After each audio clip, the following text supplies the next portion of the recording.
Draugi, Twitter intervijā Līva, kas ir Madaras kosmētikas seja? Čau. Čau. Pirmais jautājums, kā ir būt Līvai? Līvai ir būt labi. Nereti esmu arī Madara. Man arī likās, ka tev sauc Madara īstenībā. Jā, un es jau esmu sākus atsaukties. Uz vārdu Madara. Sevišķi ar kaut kādiem fotogrāfiem vai kaut kādiem cilvēkiem, kas man pazīst vai tikai pēc bildēm. Jā. Kā sākās tev sadarbība ar Madaras kosmētiku?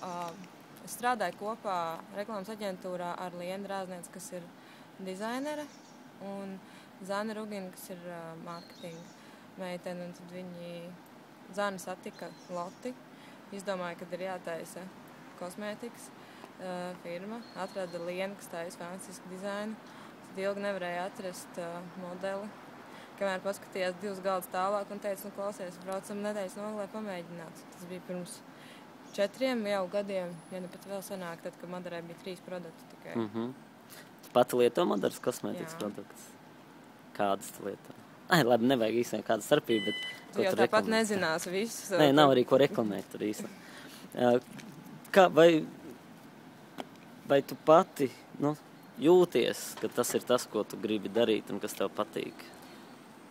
Pa lielam, tā kā man visi jau tā Madaras komanda ir draugi, tā ka mēs arī atpūšamies kopā un daudz citas lietas. Man ir tāda sajūta, ka tas ir tāds komandas kaut kāds komandas darbiņš, kad viens tur taisa mārketingu, viens tur veicina pārdošanu, kāds tur noliktavā ražo, un es vienkārši smaidu, jo tas ir vajadzīgs. Tas ir tavs darbiņš? Tas ir mans darbiņš, jā. Labi, tagad ne par Madaru. Ko tu dari ārpus tā, ka tu reklamējies Madaras reklāmās un filmējies fotografē? Es rakstu daudz un visu kaut ko rakstu no sirds, tāpēc, ka man patīk, rakstu tāpēc, ka man maksā. Tā kā žurnāliste? Arī kā žurnāliste, reklāmas. Tekstus arī? Jā, tekstus. Man bija kaut kādi 13, man liekas, un bija topā Uldis Rudeks, un es izdomāju, ka es būšu mūzikas žurnāliste. Bet tu strādāji to brīdi Sīrupā, sāk strādāt Sīrupā? Tad, kad man bija 13, tad es vēl dzīvoju Saldu un gāju pamatskolā un aizgāju Saldu zemi 13 gados un teicu, ka es gribu rakstīt. Viņas manī paskatījās caur brillēm un teica, pag, jums arī kaut ko parādīt, un es tur parādīju kaut kādus gara darbus, un tā man uzticēja veidot jauniešu lapas pusi Saldu zemē, ko es arī līdz 9. klases beigšanai godprātīgi darīju. Pārcēlos dzīvot uz Rīgu un sapratu, ka man tā rakstīšana ir iepatikusies. Aizgāju pie Toma Grēviņu Sīrupu, teicu, ka es gribu rakstīt. Atkal bija tas pats pag. Ar gribēšanu vien nepietiek, tā viņa kaut ko paņēma.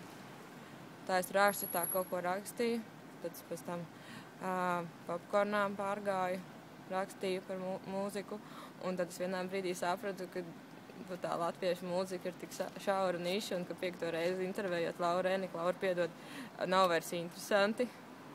Jā, un tad pārgāju uz reklāmu. Tu Twitter lietā? Facebook? Facebook, jā. Draugiem? Es tur esmu, bet... Labi, draugos daudz tev nāk vēstules ar uzaicinājumu uz kafejnīcām un iepazīties vai draudzēties uzaicinājumu?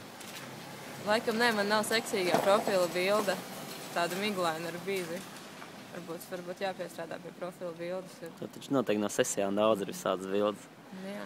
Ja tev kāds, neteiksim, ka gribētu varbūt satikt, bet, labi, kur tu ej brīvdienās izklaidēties?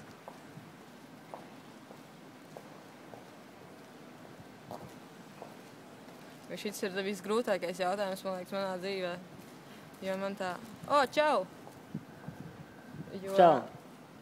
Jo šis puisis man arī vienreiz filmēja kaut kādu. Bet tur man bija vieglāk, tur man bija jāsēž... Un nekas nebija jādara. Nekas nebija jādara, jā. Man ar tām vietām, kur iet izklaidēties, man baigi nepatīk tās publiskās atpūtas vietas. Daudz labāk novērtēju kaut kādu izbraucienu pie dabas. Bet trešdienas vakaros es noteikti vienmēr esmu Pienā. Jā. Tad šovakar droši vien. Šovakar, jā. Labi, melns vai balts? Melns. Ziema vai vasara? Ziema. Uguns vai ūdens? Uguns. Paldies. Paldies!